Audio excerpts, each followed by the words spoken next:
Alright, you guys, so for lesson 5.3 here, it says interpret a quadratic graph.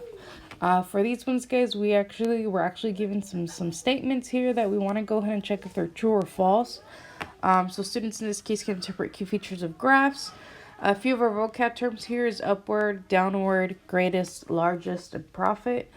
So let's go ahead and get started here. Alright. So in this case, guys, we are given a graph, we're given a few statements, and then we're given our problem here. It says Katie throws a ball in the air for her dog to chase. The function f models the height of the ball in meters as a function of time in seconds after Katie threw it. Now, in the previous lesson, guys, first thing we want to go ahead and do is we want to go ahead and label our variables. Label variables. All right. So in this case, guys, we want to go ahead and first, we're given a height in meters and we're given time in seconds. Now, once again, guys, the phrase as a function of can also help us identify which one's x, which one's y. So in this case, guys, anything that comes before as a function of represents y. So y in this case equals the height in meters. Height in meters, and in this case this leaves x as time in seconds. All right, so we identified those two. We identified our y and then the x. All right, so let's go ahead and take a look here at our graph, and then we have our options here. So with the graph, guys, we are starting somewhere around here, and then we have our highest point up here, and our lowest point here.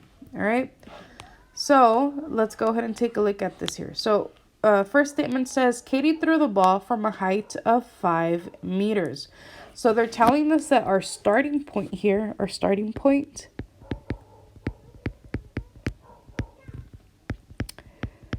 is at 5 meters, which means our y-intercept should be at 5 meters. Let's go ahead and check that, guys. If we go on to our y-intercept, is this here 5 meters? And answer for that, guys, is no, it's not. So this statement here is false. This is false. False. So I'm just going to go ahead and cross it out because it's not true. All right. So let's go ahead and take a look at the next one. It says at its highest point, the ball was about 31 meters above the ground.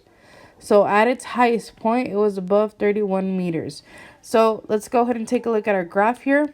This is seconds. This is meters. So highest point was about 31 meters. And I want to say that there is true because it was around 31. So this statement here is true.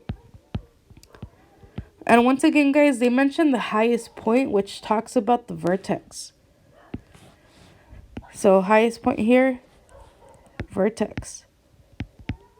All right, so that one's true. That one's correct. So this one's one of our answers. Let's take a look at the next one. And the next one says the ball was in the air for about 2.5 seconds. So in this case, guys, what they're telling us is that from our starting point to when the ball reached the ground, it was about 2.5 seconds. So let's go ahead and check that out. So our starting point here at 0, the ball didn't reach the ground until 5 seconds later. So in this case, this statement I would say is false because it's saying that the ball was in the air only 2.5 seconds. 2.5 seconds is here, but it's still in the air. It's falling, but it's still in the air. So this statement here is false. This is a false statement. And I'll cross it off. Last one says the ball reached its highest point in the air about 2.5 seconds after Katie threw it. So it says it reached its highest point. Highest point, once again, guys, talks about our vertex. Talks about the vertex. All right, so let's go ahead and see. So if I draw a line here, that is actually correct. It's about 2.5 seconds. So then this statement here is true. Statement here is true. All right.